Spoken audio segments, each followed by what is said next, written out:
करती है वो ये फ्यूज वाली प्रॉब्लम।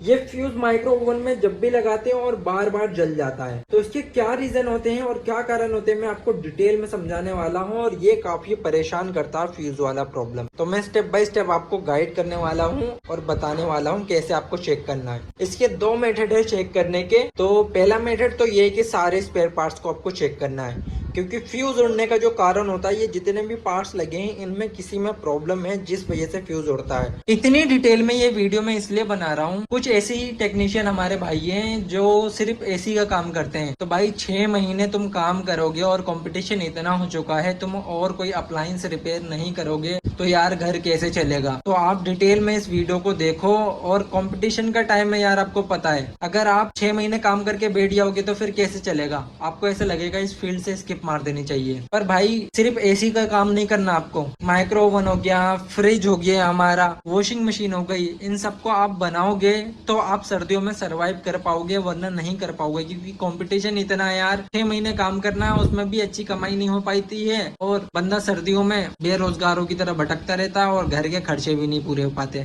तो हम जो शुरू करने वाले हैं वो इस बैक साइड से शुरू करने वाले हैं। तो इसे खोल के हटा देना है और ये 2 लॉकों में से निकल जाएगा। कुछ पेज लगे होते हैं, इसे अलग रख लेना आपको खोलकर। फिर उसके बाद दोस्तों ये देख लो 2 लॉकों में ये अटका पड़ा है, ऊपर की तरफ इसे उठाना है और ये बाहर, ठीक है दोस्तों। और ये सेंसर के वायर हैं जो कि पीसीबी से कनेक्ट होता है, इस पीसीबी से कनेक्ट होता है। तो इस सेंसर के वायर को भी आपको खींच लेना है बाहर की तरफ, ज्यादा नहीं, थोड़ा बहुत खींच लोगे बहुत है। उसके बाद आपको इनके वायर जो है ये कनेक्टर में लगा हुआ है, तो इसे डिस्कनेक्ट करना होगा। तो कुछ इस तरीके से इसमें लॉक होते हैं, नीचे वाला पुश करोगे, ये ऊपर से खींचोगे तो ये निकल जाएगा। अब इसे बाहर की तरफ भी निकाल लेना है आपको। ये बाहर आ चुका है, ठीक है। इसमें क्या लगा रहता है दोस्तों, इसमें जो पार्ट लगा रहता है एक फैन मोटर, ये सेंसर हो गया जिसकी वैल्यू होती है 200 किलो ओम, और ये हीटर।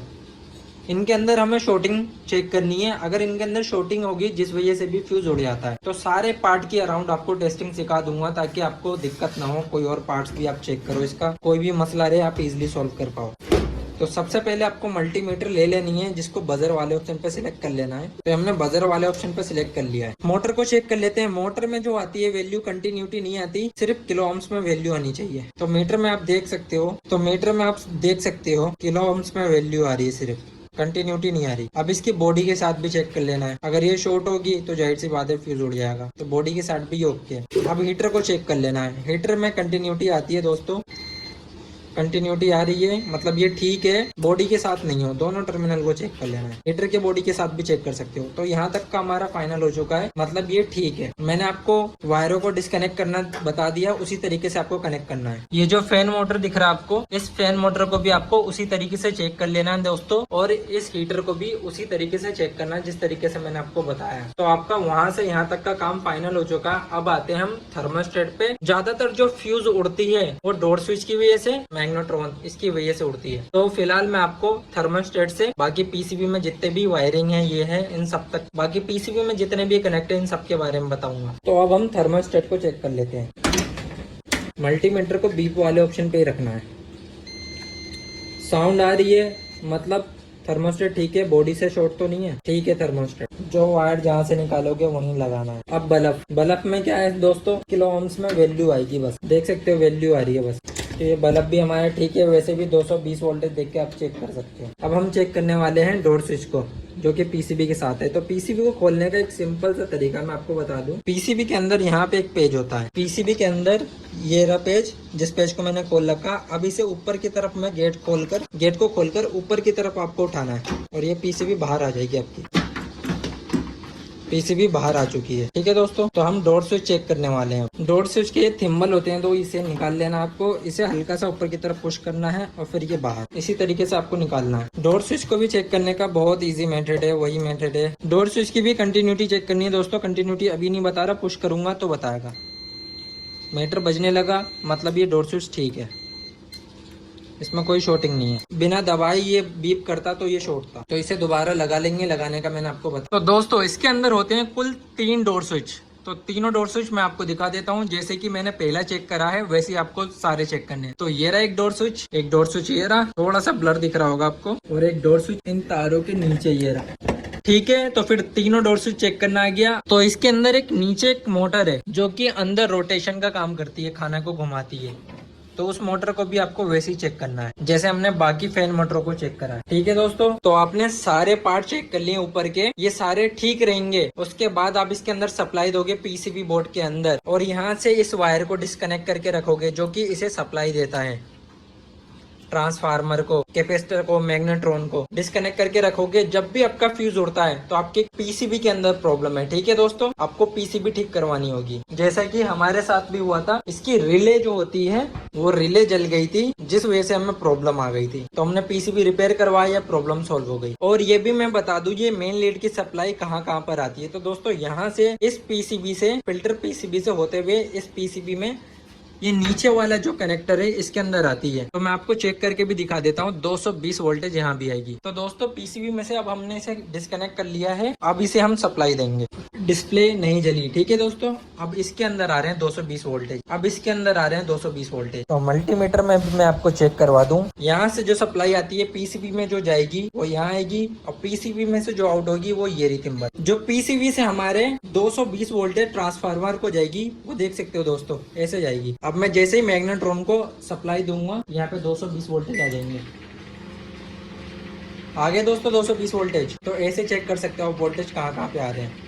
अगर दोस्तों यहाँ तक के आपके सारे पार्ट ठीक है, पीसीबी से सारे पार्ट ठीक है, सप्लाई भी ठीक है, अगर यहाँ से आप जैसे सप्लाई देते हो ट्रांसफार्मर को और आपका फ्यूज उड़ जाता है तो समझ जाना तो ट्रांसफार्मर में प्रॉब्लम हुई, या फिर आपके कैपेसिटर में प्रॉब्लम होगी, डायोड हो गया, या फिर मैग्नेट्रॉन। तो इसकी भी टेस्टिंग अराउंड मैंने पिछली वीडियो में सिखा दी थी, फिर भी मैं आपको दोबारा से बता दूंगा। जो होता है ये हाई वोल्टेज 12 एम्पियर का डायोड, इसे भी आप चेक कर सकते हो इजिली। अपने मल्टीमीटर को आपको बजर वाले ऑप्शन पे सिलेक्ट करके रखना है या डायोड वाले ऑप्शन पे सिलेक्ट करके रखना है। डायोड पे नहीं बताएगा पर बजर वाले पे बता देगा। देखना है आपको यहाँ से कोई वैल्यू शो नहीं होनी चाहिए। अगर कोई सी वैल्यू शो होती है उस कंडीशन में ये खराब है। ये 50% हो गया चेक करने का तरीका। जो इसका जेन्युइन तरीका है वो ये है। कभी कभी क्या होता है ये कोई वैल्यू शो नहीं करता पर उस कंडीशन में भी खराब होता है। डायोड का काम होता है वोल्टेज को ड्रॉप करना। तो हमने भी अपने मल्टीमीटर को वोल्टेज सिलेक्ट कर लिया और डीसी पे आपको 12 वोल्ट की या 9 वोल्ट की बैटरी ले लेनी है। उसकी मदद से आप इसे इजीली चेक कर सकते हो। जैसे कि हमारी ये बैटरी 9 वोल्ट की है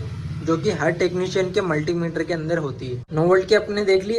अब इसे एक टर्मिनल पे लगाना है, बैटरी के एक टर्मिनल पे लगाना और फिर चेक करना है। कोई वोल्टेज शो नहीं हो रहा, एक साइड से कोई वोल्टेज शो नहीं हो रहा तो ये ठीक है। दूसरी साइड से वोल्टेज शो होनी चाहिए। तो देख सकते हो दोस्तों 9 वोल्टेज थे, अब 6 वोल्टेज दिखा रहा है। तो ये वोल्टेज को ड्रॉप कर रहा है। अब ये 100% ओके है। इस तरीके से आप डायोड को चेक कर सकते हो। वो ये कैपेसिटर आप देख सकते हो कितने यूएफ का कैपेसिटर है। ये 1 यूएफ का कैपेसिटर है। तो सबसे पहले आपको इसकी शॉर्टेज चेक करनी है, कहीं ये शॉर्ट तो नहीं है। तो मल्टीमीटर को बजर वाले ऑप्शन पे सिलेक्ट कर लेना आपको, जो कि हमने कर लिया। इन दोनों टर्मिनल पर टच करके देखना है, बीप की साउंड नहीं आनी चाहिए।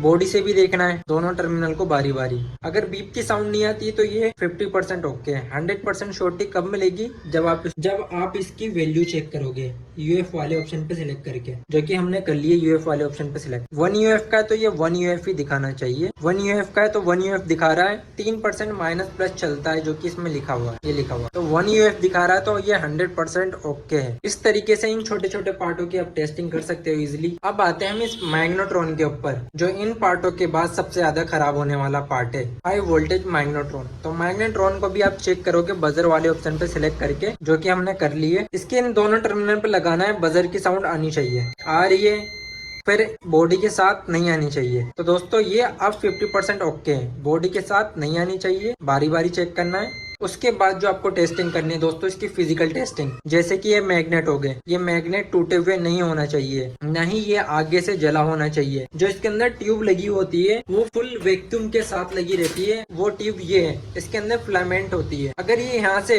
जल जाता है तो इसकी वैक्यूम टूट जाती है। उस कंडीशन में भी माइक्रोवन खाने को गर्म नहीं करेगा। जो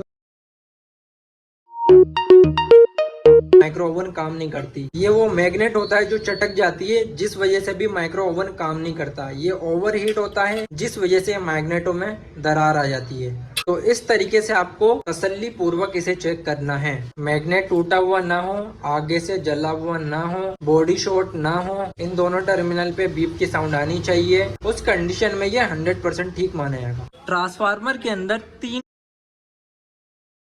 दोस्तों, first winding, second winding and third winding. अब चेक करेंगे इस ट्रांसफार्मर को, जो कि जल्दी खराब नहीं होता। इस ट्रांसफार्मर के अंदर ये वाली जो वाइंडिंग आप देख रहे हो, इस वाइंडिंग पे कंटिन्यूटी की आवाज आनी चाहिए। यहीं पे हमारा न्यूट्रल ऑन लाइन लगता है और बॉडी से नहीं आनी चाहिए। इस बात का ध्यान रखना आपको, ठीक है। तो ये एक साइड की वाइंडिंग हमारी कंप्लीट हो गई, ये ठीक है। अब आते हैं हम इधर की साइड। इसमें जो ये वाली वाइंडिंग होती है, ये बॉडी से शॉर्ट होती है ऑलरेडी, तो इसे भी चेक करना हमें, ये बॉडी से शॉर्ट होनी चाहिए। तो इसे चेक करने के लिए आपको बजर वाले ऑप्शन पे सिलेक्ट कर लेना है, जैसा कि हम सबको चेक करें हैं बजर पे अराउंड। ये हमने एक तार लगा दिया, अब चेक करना है, वैल्यू आनी चाहिए कुछ ना कुछ।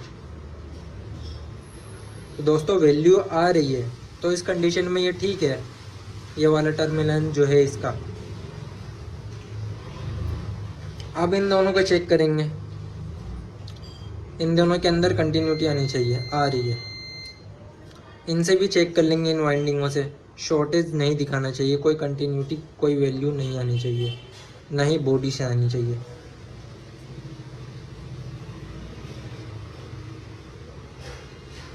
नहीं आ रही, अब इससे भी चेक कर लेते हैं।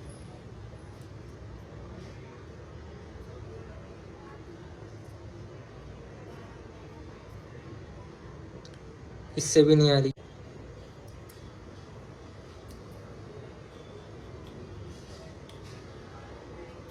इस तरीके से आपको ट्रांसफार्मर को चेक करना है। तो इजी है दोस्तों। इस वीडियो को शूट करते करते 4 बज चुके दोस्तों रात के। तो अराउंड हमने सारे पार्टों की टेस्टिंग सीख ली है, इसके सारे पार्ट ओके थे। तो अब हम इसे चला के दिखाते हैं आपको, ये परफेक्ट तरीके से चलेगा। सप्लाई देने के बाद अब इसे चला के दिखाते हैं। अब देखो एम्पेयर कितने ऑन करते ही एम्पेयर पूरे ले रहा है। अब ये इस कंडीशन में ठीक है। माइक्रोवेव में सबसे कॉमन प्रॉब्लम जो आती है और सबको